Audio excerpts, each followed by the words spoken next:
जय सिया राम। जैसे इन आंखों से हम सब देख सकते हैं, परंतु यदि स्वयं का प्रतिबिंब देखना हो तो केवल आंखों से काम नहीं चलता। इसके लिए हमें दर्पण की आवश्यकता होती है, जिसमें देख करके हम अपने रूप को, स्वरूप को सुंदर बना सकते हैं।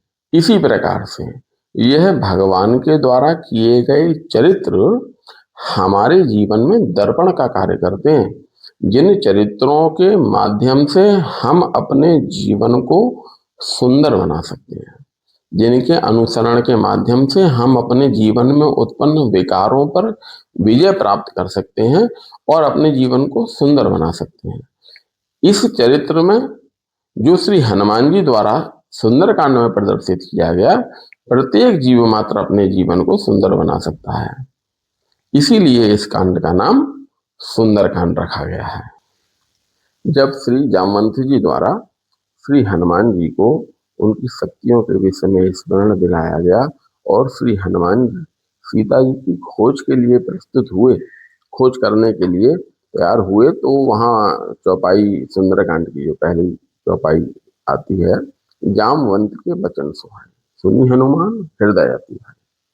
तो फिर अगली चौपाई क्या आती है, ये थोड़े रहस्य की चौपाई है कि हनुमान जी समस्त वानरों से कहते हैं कि तब लगी मोहि परख्यऊ तुम भाई, सही दुख कंद मूल फल खाई। कि मैं जब तक सीता जी की खोज करके, उनका पता लगा करके नहीं आ जाता, तब तक आप सब मेरी प्रतीक्षा करना। कैसे? सही दुख, दुख के साथ में।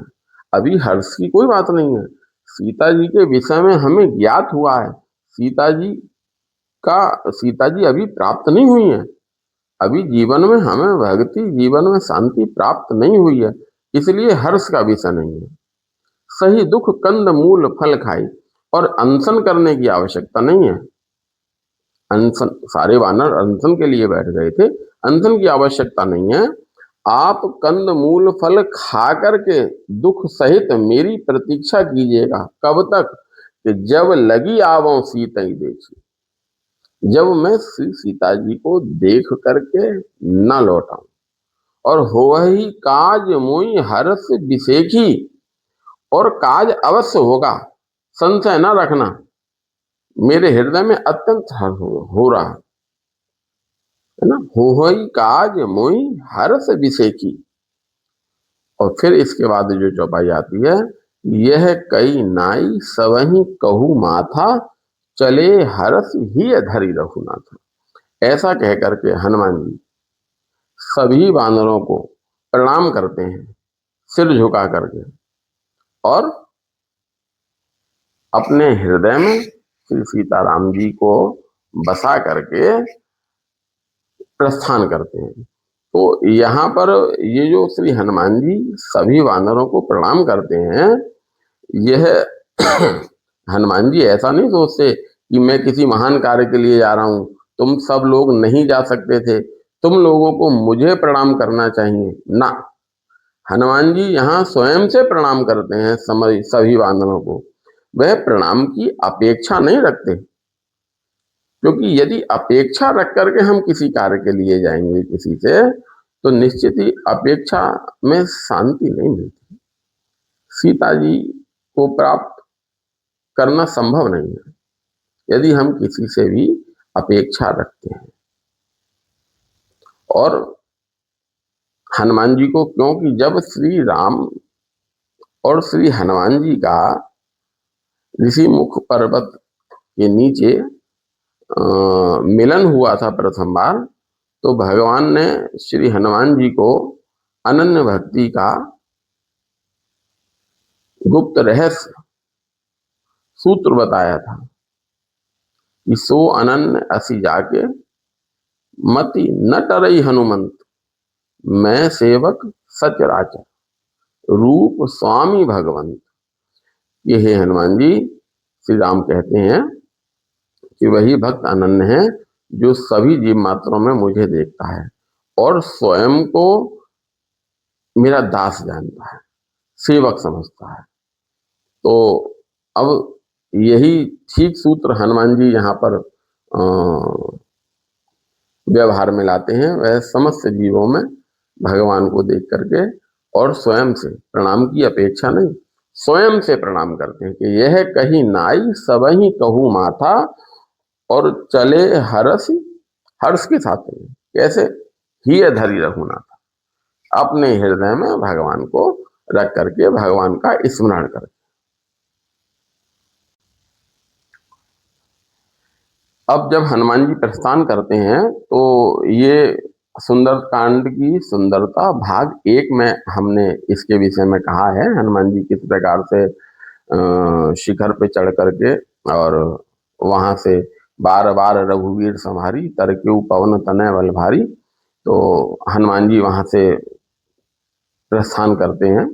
अब श्री हनुमान जी के मार्ग में जो जो समस्याएं बाधाएं श्री सीता जी की खोज में उत्पन्न होती हैं, वह समस्त बाधाएं प्रत्येक जीव मात्र के जीवन में उत्पन्न होती हैं। अब इनको किस दृष्टि से देखना चाहिए? ऐसा नहीं है कि इतिहास में मनोरंजन की दृष्टि से हम देखें कि ऐसे आया और हनुमान जी ने सुरसा को मारा और फिर ये किया। नहीं, इनको भी देखने की एक दृष्टि हमें चाहिए।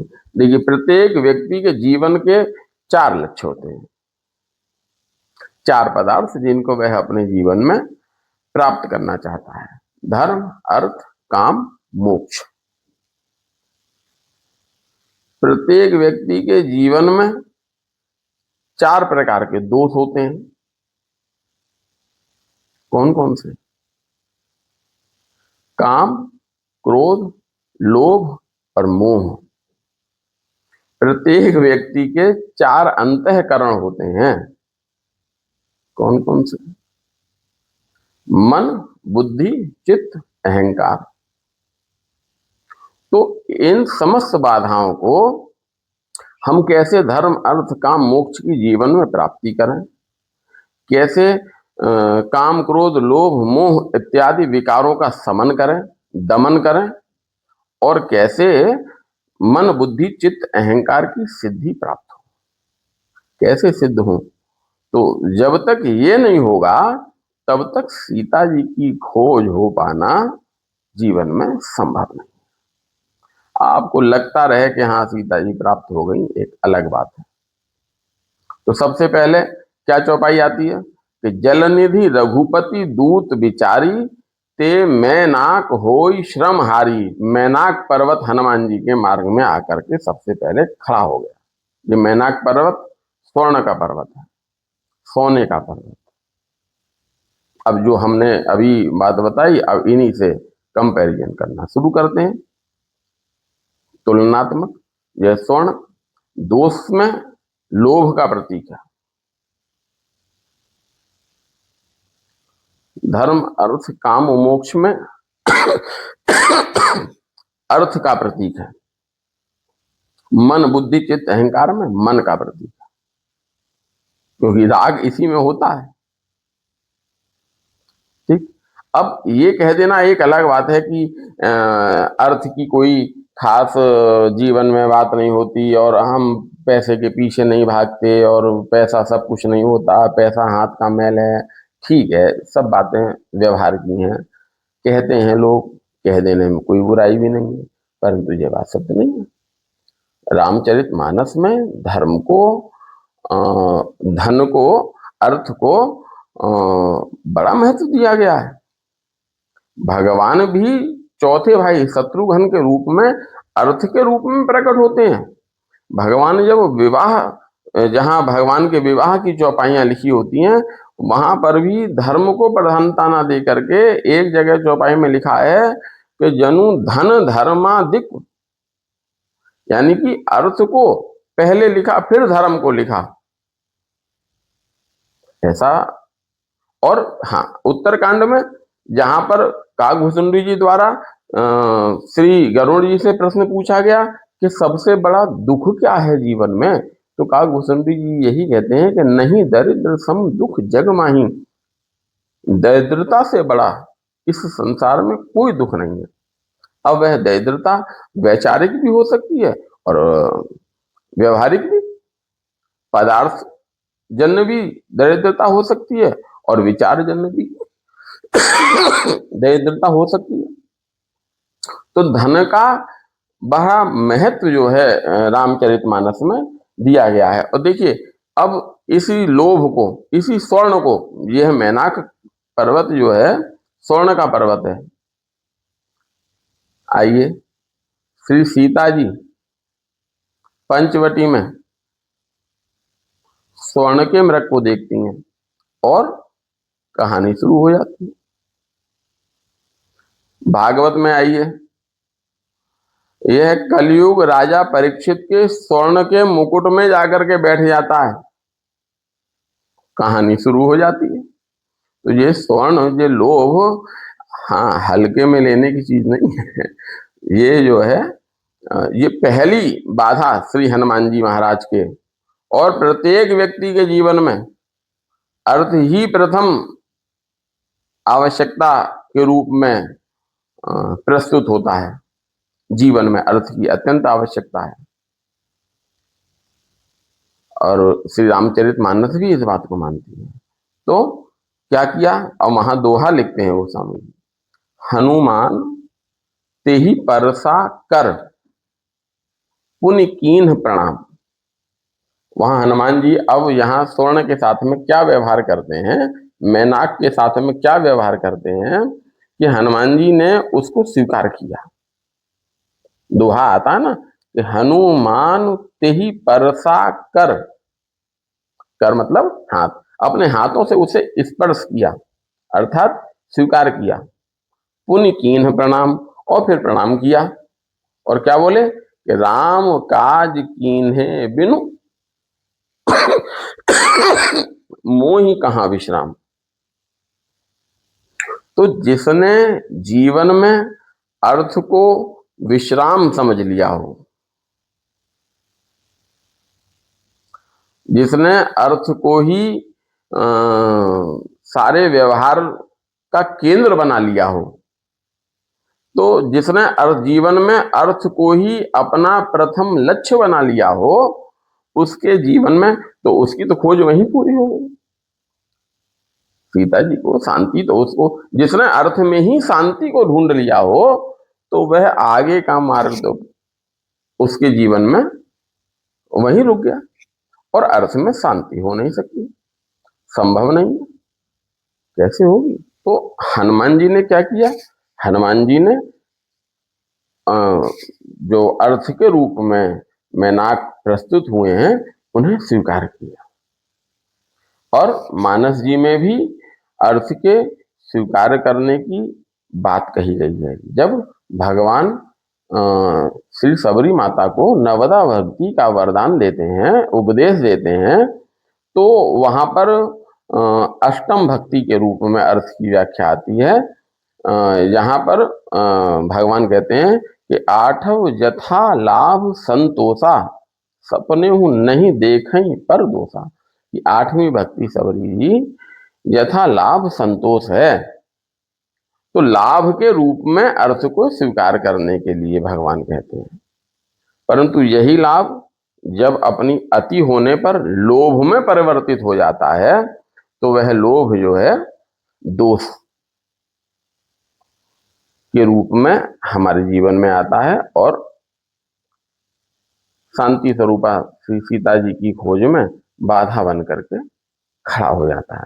तो हनुमान जी ने क्या किया, उसे स्वीकार किया, परंतु क्या कहा कि राम काज कीन्हे बिनु मोहि कहाँ विश्राम। तो यहाँ पर जिन व्यक्तियों के जीवन में अर्थ को ही प्रधानता दी जाती है, वहां शांति होना संभव नहीं है।